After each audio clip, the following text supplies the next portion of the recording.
Third module के last segment पे आ गए, which is the public liability insurance act of 1991। अब as a name suggest public liability insurance, public liability यानी कि अगर कोई भी एक्सीडेंट हो जाता है, कुछ भी अनवांटेड इंसिडेंट हो जाता है, अननेचुरल इंसिडेंट हो जाता है किसी की गलती की वजह से, तो कौन लेगा उसकी रिस्पॉन्सिबिलिटी, कौन पैसे भरेगा एंड ऑल, तो वो पब्लिक लायबिलिटी जो है वो फॉल करेगी। तो उस एक्ट में ये एक्ट जो है this provides for the insurance कि अगर ऐसा कोई एक्सीडेंट होता है तो they will be compensated under this act. देखो, इमीडिएट रिलीफ दी जाएगी विक्टिम्स को अगर कोई एक्सीडेंट हो जाता है जब आप हज़ार्डियस सब्सटेंसेस से डील कर रहे हो तो, ठीक है। अब इस एक्ट का ये तो जो इस एक्ट का जो ऑब्जेक्ट है वो क्या है, ऑब्जेक्टिव क्या है कि देखो day by day hazardous industries जो है ये बढ़ रही हैं, प्रोसेसेस बढ़ रहे हैं, ऑपरेशंस बढ़ रहे हैं इंडिया में, जिसके साथ साथ एक्सीडेंट के रिस्क्स भी बढ़ रहे हैं। और जो एम्प्लॉयज़ जो हैं या फिर इनोसेंट मेंबर्स हैं जो सोसाइटी के, उनको इसका हार्म जो है वो देखना पड़ता है। स्पेशली वो लोग जो ऐसे एरिया से बहुत क्लोज विसिनिटी में रहते हैं, उनको आए दिन ऐसा होता है कि या तो उनकी डेथ हो जाती है, या इंजरी होती है, या लॉस ऑफ लाइफ हो जाती है, चाहे वो एनिमल्स हो, चाहे वो ह्यूमन्स हो, चाहे वो प्रॉपर्टीज़ हो, पब्लिक हो या प्राइवेट प्रॉपर्टीज़ हो।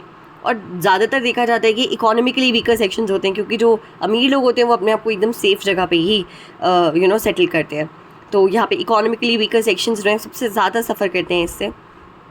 और ऑल्दो जो ये अलग मतलब लीगल प्रोसेस के थ्रू अगर आप लेने जाओगे कॉम्पनसेशन, तो आपका पहले लिटिगेशन के जो एक्सपेंस होंगे वो ही बहुत महंगे पड़ेंगे, उतने भी पैसे नहीं होते लोगों के पास, तो कोर्ट जाना नहीं चाहते हैं लोग, कोर्ट में जाके वो करना बहुत मुश्किल है। इसलिए कोर्ट ने ना एक एक्ट बना दी, इसलिए हमारी गवर्नमेंट ने एक एक्ट बना दी, the public liability insurance act, जो है वो नो फॉल्ट लायबिलिटी के प्रिंसिपल पे वर्क करती है। देखो, दो तरह की लायबिलिटीज़ होती है, एक स्ट्रिक्ट लायबिलिटी, एक absolute liability. Absolute liability also known as no fault liability. Strict liability के कुछ एक्सेप्शंस हैं जिन कंडीशंस में आपके ऊपर लायबिलिटी नहीं आती, लेकिन एब्सोल्यूट लायबिलिटी की कोई एक्सेप्शन नहीं है, उसमें आपके ऊपर ही लायबिलिटी है अगर कोई एक्सीडेंट हो रहा है तो this also works on the basis of the absolute liability principle, ठीक है। अब इसमें मैक्सिमम कॉम्पनसेशन 25,000 है अगर डेथ है या इंजरी है तो, और डैमेज है प्रॉपर्टी का, प्राइवेट प्रॉपर्टी का, तो 6,000 का कॉम्पनसेशन है। मतलब ऐसे ऐसे प्रावधान है, 1991 की एक्ट है, ठीक है।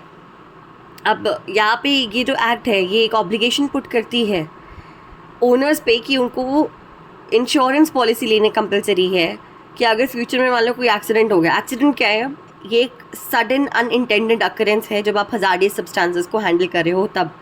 तो अगर कुछ भी ऐसा हो जाए, पोटेंशियल रिस्क है कोई भी एक्सीडेंट होने का, तो उस केस में आपको इंश्योरेंस लेना जो है वो कंपलसरी है, ताकि अगर किसी की डेथ हो जाए, इंजरी हो जाए, कुछ हो जाए, तो उस केस में you have the money to compensate, ठीक है। अब देखो यहाँ पे आते हैं हम,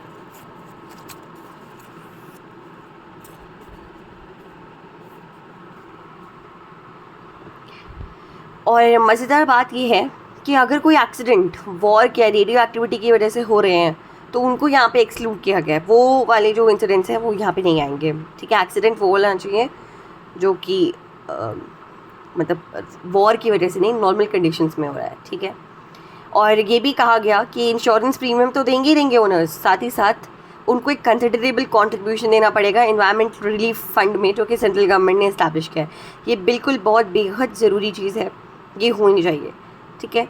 और जब ऐसा कोई इंसिडेंट हो जाता है, एक्सीडेंट वगैरह होगा, तो कलेक्टर के पास ये रिपोर्ट होगा, कलेक्टर की रिस्पॉन्सिबिलिटी होगी कि वो जहाँ पे ये एक्सीडेंट हुआ है वहाँ पे जाके इसको वेरीफाई करे, इसको पब्लिसिटी दे और इनवाइट करे एप्लीकेशंस जो कॉम्पनसेशन और रिलीफ के लिए अवार्ड जो है वो दिया जाएगा, ठीक है। अब इस एक्ट का पर्पस क्या है, तो इस एक्ट का बेसिक पर्पस है कि ये इमीडिएट रिलीफ देगा उन इंसानों को जो इफ़ेक्ट हुए हैं ऐसे एक्सीडेंट से, जब हज़ार्डियस सब्सटेंसेस को हम हैंडल कर रहे थे उस वक्त जो भी एक्सीडेंट्स हुए हैं उनसे।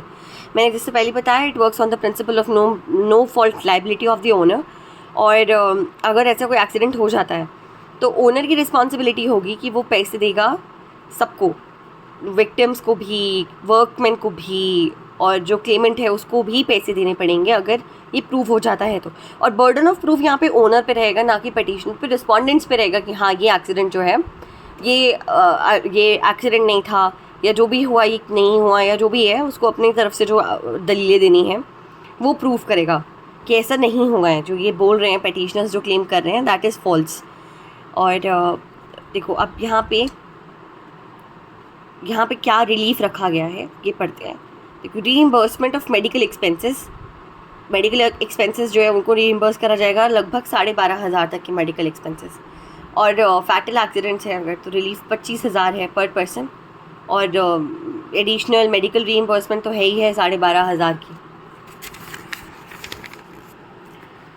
फिर अगर मान लो कि परमानेंट या टोटल डिसेबिलिटी या पार्शियल डिसेबिलिटी भी हो गई है, या इंजरी है या सिकनेस है, तो वहाँ पे मेडिकल एक्सपेंसेस 12,500 प्लस 25,000 जो है ये दिया जाएगा।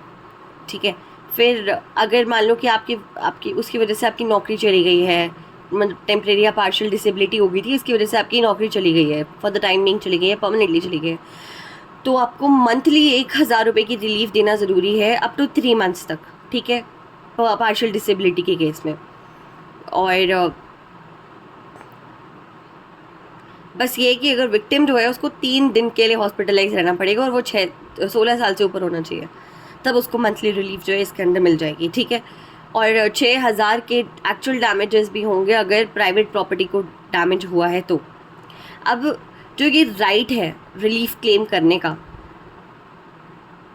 ये जो बाकी के राइट्स है ना कॉम्पनसेशन के, डेथ वाला, इंजरी वाला या डैमेज वाला, ये उसके एडिशन में है। ठीक है, मतलब ये जो रिलीफ है ये तब मिलेगा जब, मतलब अगर डेथ है, इंजरी है, डैमेज है, तो उसके साथ साथ आप ये रिलीफ भी क्लेम कर सकते हो। ये दोनों साथ ही के साथ चलते हैं। ठीक है।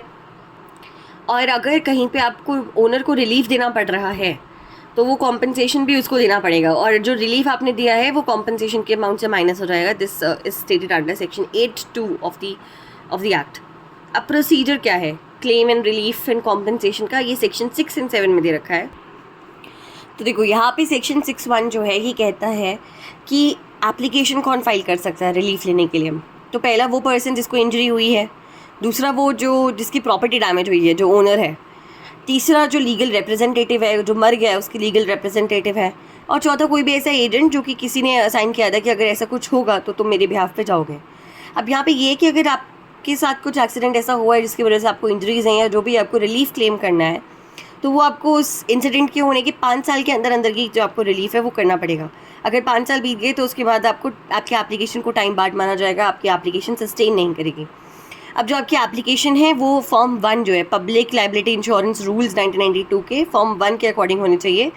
साथ ही के साथ आपको अपने रेलिवेंट डॉक्यूमेंट्स भी अटैच करने हैं। कोर्ट जाने की कोई ज़रूरत नहीं है, ये जो है ये कलेक्टर के सामने होगा। सेक्शन 5 जो है यहाँ पे दे रखा है कि अगर कोई एक्सीडेंट ऐसी जुरिस्डिक्शन में हुआ है, किसी कलेक्टर के जुरिस्डिक्शन में हुआ है, तो वो उसकी पब्लिसिटी फैलाएगा कि हाँ भाई आपको अगर कॉम्पनसेशन चाहिए तो आप आ जाओ, हम दे देते कॉम्पनसेशन। तो इसलिए ये पब्लिसिटी वाला पॉइंट एक है यहाँ पर। तो देखो जो सेक्शन 7 है ना, इसमें प्रोसीजर दे रखा है, इंक्वायरी और डिस्पोजल ऑफ एप्लीकेशन का प्रोसीजर क्या होगा।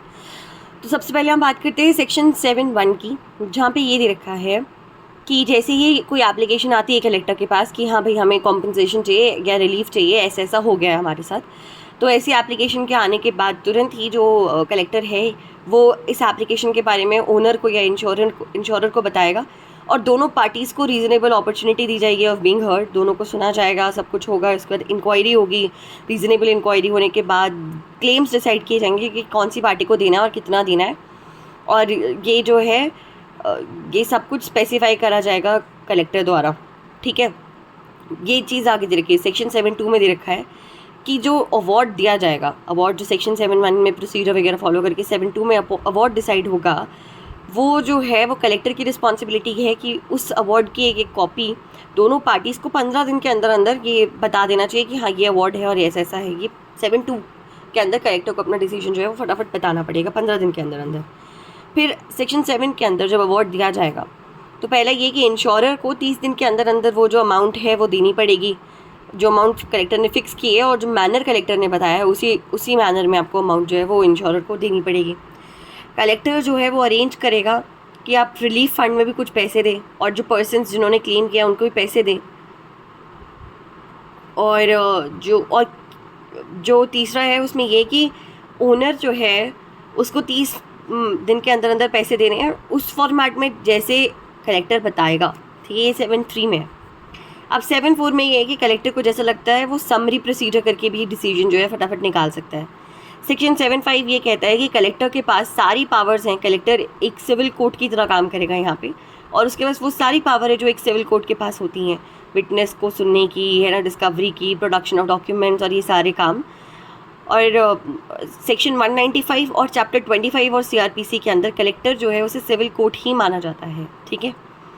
फिर 7(6) में ये दे रखा है कि अगर इंश्योरर पैसे नहीं जमा करा पाता, पैसे ही नहीं है उसके पास, 30 दिन के अंदर अंदर नहीं दे पा रहा है, तो ऐसे में जो कलेक्टर है या जो रिकवर हो, अमाउंट कहाँ से रिकवर करेंगे, अमाउंट रिकवर करेंगे पर्सन के एरियर्स है, जो लैंड रेवेन्यू और पब्लिक डिमांड जो वो टैक्स वगैरह होता है ना, वहाँ से रिकवर करेंगे, ठीक है। 7(7) में ये दे रखा है कि जितना जल्दी हो सके ये जो क्लेम फॉर रिलीफ की एप्लीकेशन आती है उन्हें डिस्पोज ऑफ किया जाना चाहिए, और फटाफट जो है ये विदिन 3 मंथ्स जो है डिस्पोज ऑफ होनी चाहिए एप्लीकेशंस अगर आपके पास आई हैं। ऐसा नहीं कि आप टाल मटोल कर रहे हो, ये अलाउ नहीं है सेक्शन 7(7) में।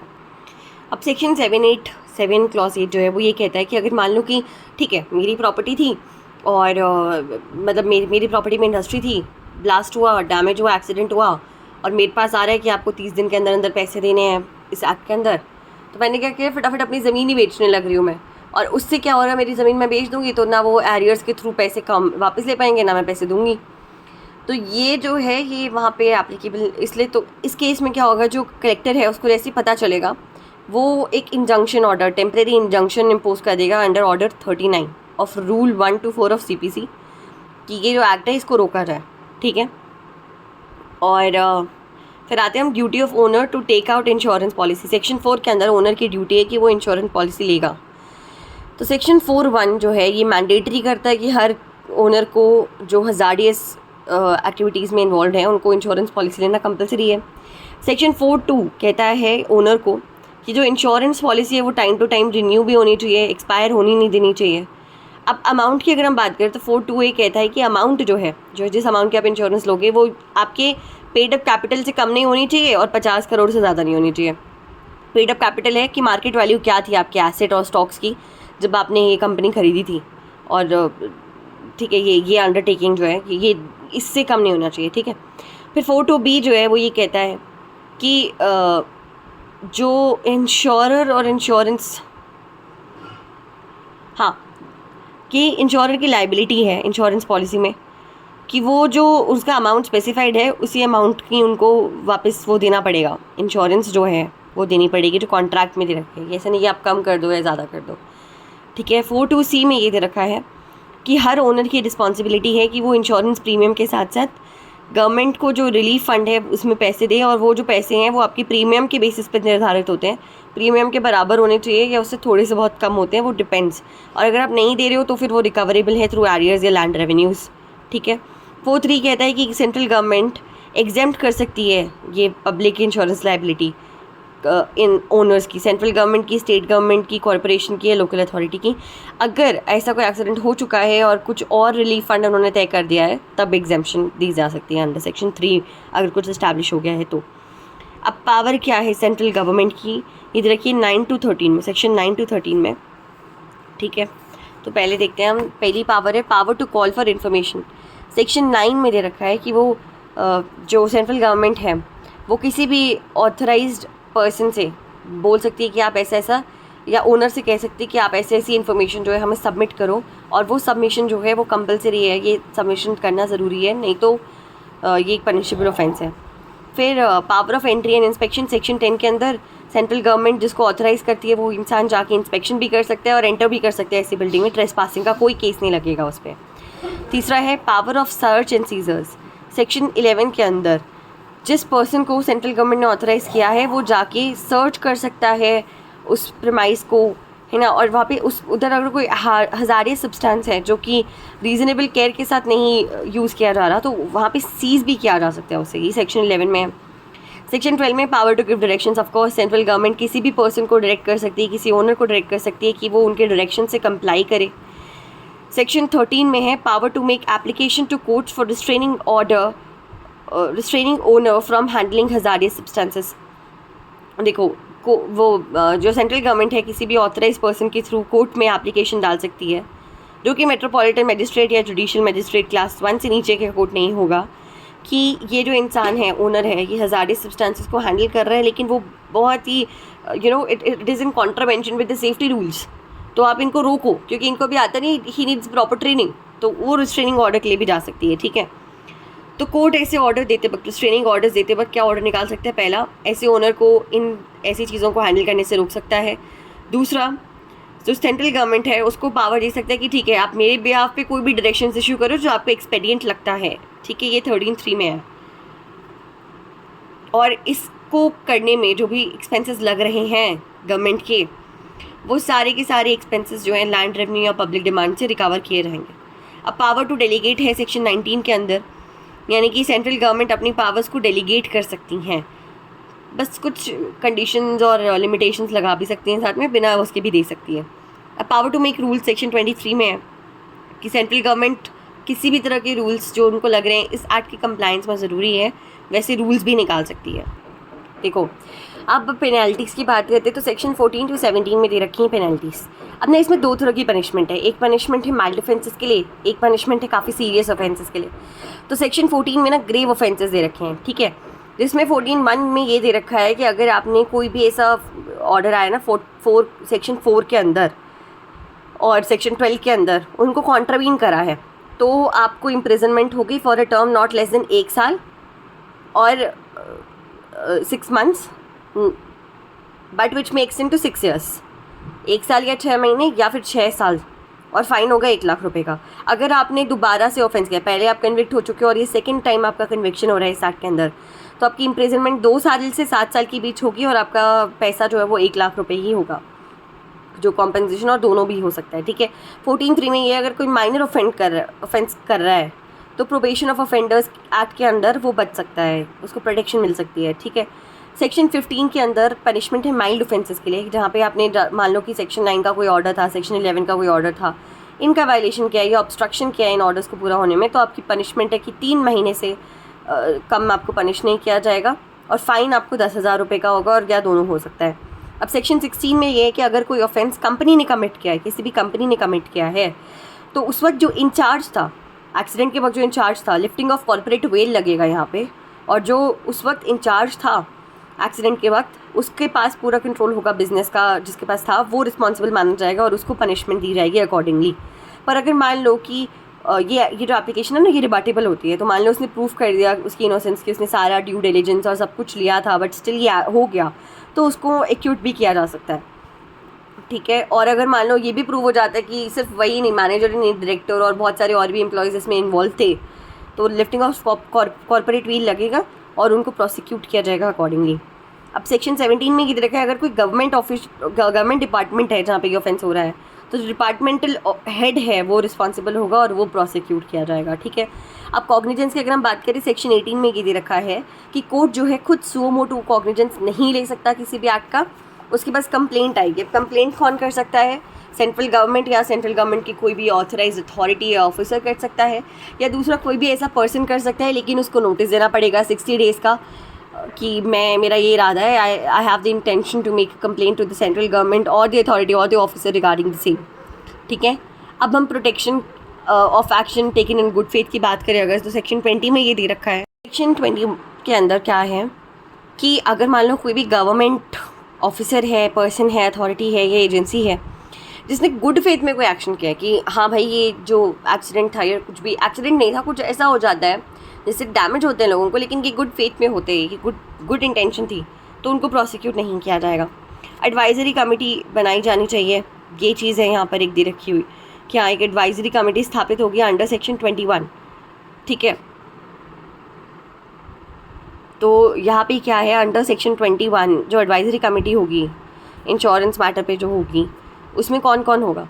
पहले तो 3 ऑफिसर्स होंगे जो सेंट्रल गवर्नमेंट को रिप्रेजेंट करेंगे, 2 पर्सन्स होंगे जो इंश्योरर्स को रिप्रेजेंट करेंगे, 2 पर्सन्स होंगे जो ओनर को रिप्रेजेंट करेंगे, 2 पर्सन्स होंगे जो एक्सपर्ट्स होंगे जो हज़ारे सब्सटेंस की इंश्योरेंस होती है ना उसकी, और एक जो चेयरमैन होगा एडवाइजरी कमेटी का, वो रिप्रेजेंट करेगा सेंट्रल गवर्नमेंट को, और ये सारे मेंबर्स जो है सेंट्रल गवर्नमेंट द्वारा ही नॉमिनेट किए जाएंगे। This is the advisory committee का फॉर्मेशन। अब एक सेक्शन 22 में ओवर राइडिंग इफेक्ट आता है, जहाँ पे ये दे रखा है कि इस एक्ट का ओवर राइडिंग इफेक्ट होगा ओवर एवरी एक्ट, जितने भी एक्ट्स हैं उन सब पे ओवर राइडिंग इफेक्ट होगा। अगर कोई भी ऐसा प्रोविज़न है जो इस एक्ट के साथ इनकन्सिस्टेंट है तो ये एक्ट प्रिवेल करेगी, वो एक्ट का वो सेक्शन प्रिवेल नहीं करेगा। ये यहाँ पे दे रखा है। अब हम अगर आगे आ जाते हैं तो देखो यहाँ पर ना इतनी अच्छा पीस ऑफ लेजिस्लेशन है ये, बट इसके ना एप्लीकेशन में थोड़ी दिक्कत यहाँ पे ये आ जाती है कि इंश्योरेंस कंपनीज जो है वो काफ़ी ड्रामे करती हैं। थर्ड पार्टी इंश्योरेंस लेना कंपलसरी है इसमें मिनिमम, तो वो ड्रामे करती है इंश्योरेंस देने में, नहीं देती है इंश्योरेंस का मनी नहीं देती है। और तो ये कहा गया था कि इंश्योरेंस कंपनी की जो लाइबिलिटी है वो लिमिटेड है और ओनर्स की लाइबिलिटी जो है वो अनलिमिटेड है। इसी वजह से एनवायरमेंटल रिलीफ फंड भी जो है वो स्थापित किया गया, जहाँ पे सारे ओनर्स से पैसे जमा किए जाते हैं और उसको यूज़ किया जाता है इन्वायरमेंटल रिलीफ के लिए। इन्वायरमेंट को भी तो रिलीफ देना है ना एक्सीडेंट से, सिर्फ लोगों को नहीं डैमेज हुआ है, जगह को भी डैमेज होता है, तो इसी वजह से। अब हमारे पास है ये नो फॉल्ट लाइबिलिटी। देखो अब यहाँ पे नो फॉल्ट लाइबिलिटी है, तो नो फॉल्ट लाइबिलिटी में क्या है कि जो अगर मान लो कोई एक्सीडेंट हो जाता है जिससे इंजरी है, डैमेज है प्रॉपर्टी की, तो फिर उस इंसान ओनर की लाइबिलिटी बन जाएगी कि वो जो है यहाँ पे पैसा दे, कॉम्पनसेशन दे या रिलीफ दे। अब इसका बहुत फेमस केस है UP state electricity board versus DM, district magistrate Dehradun, 1998 का है। यहाँ पे इसके फैक्ट्स क्या हैं कि एक तार थी जिसमें बहुत हाई टेंशन इलेक्ट्रिक वायर थी जो 10 फीट की हाइट पे लटकी हुई थी और वो एक इंसान उसके कांटेक्ट में आके मर जाता है। ठीक है, तो अब यहाँ पे ये कहा गया कि क्या बोर्ड की रिस्पॉन्सिबिलिटी बनेगी कि विक्टिम्स जो हैं एक्सीडेंट्स के उनको पैसे दे या ना दे। तो सबसे पहले क्वेश्चन तो यहाँ पे ये आया, जो allegations UP state electricity board ने लगाए कि electricity is not a hazardous substance under the environmental protection act, क्योंकि इसका कोई ना ही कोई केमिकल ना ही कोई फिजियोकेमिकल प्रॉपर्टी है इसमें। तो कोर्ट ने ऐसा कहा कि ये तो ऐसा सब्सटेंस है, हज़ार्डियस तो होना चाहिए क्योंकि इसके पास वो कैपेबिलिटीज़ हैं कि ये किसी भी इंसान को इंजर करे या मार भी सकता है। तो इसलिए ऐसा नहीं है कि ये सब्सटेंस नहीं, इसलिए ये एक सब्सटेंस होगा अंडर दिस एक्ट। और चलो ये भी माना जाए कि ये हज़ार्डियस तो है, चलो अब सब्सटेंस है या नहीं है, इस क्वेश्चन पे क्या बोला गया, ये कहा गया कि चलो इसमें इलेक्ट्रॉन्स हैं और भी मटेरियल पार्टिकल्स हैं जिनके स्पेसिफिक फिजिको केमिकल प्रॉपर्टीज़ होती हैं, इसीलिए इलेक्ट्रिसिटी क्लियरली एक सब्सटेंस है। और इसीलिए ये कहा गया कि जो गवर्नमेंट है, यूपी इलेक्ट्रिसिटी बोर्ड है, ये जो है इसको कॉम्पनसेशन देना पड़ेगा उस आदमी को, स्ट्रिक्ट लाइबिलिटी लगा दी गई थी। ठीक है, अब इसकी इस एक्ट की क्या क्या शॉर्टकमिंग्स है या वीकनेस है। पहला तो ये है कि ये सिर्फ एक्सीडेंट्स में अप्लाई होता है, दूसरा ये है कि वर्कमैन इसमें कवर नहीं है, तीसरा ये कि यहाँ पे ओवरडोज एक्सपोजर है हज़ार्डियस सब्सटेंस से, उसकी बात हो रही है। लेकिन यहाँ पे कहीं पे भी रूटीन की बात नहीं हो रही है कि रूटीनली भी आपका होता है ना एक्सपोजर, उसकी बात नहीं हो रही है। नो फॉल्ट लाइबिलिटी में गवर्नमेंट को एग्जेम्पशन क्यों मिल रही है, ये तो गलत बात है। फिर जो डिस्क्रिशन दे रखी है कलेक्टर के पास कि आप डिटरमाइन करोगे कितना अवार्ड देना है कितना नहीं देना है, ये भी गलत है। 5 साल नहीं सफिशिएंट टाइम नहीं है। कई बार होता है कि आपको हज़ार्डियस सब्सटेंस के एक्सपोजर से जो नुकसान है वो 10 साल बाद निकल के आते हैं। ठीक है, फिर जो 60 डेज़ नोटिस पीरियड है ये तो सबसे बेकार है। और नॉन कंप्लायंस प्रोविज़न का जो फ़ाइन है वो बहुत कम है और अपील का कोई प्रोविज़न नहीं है।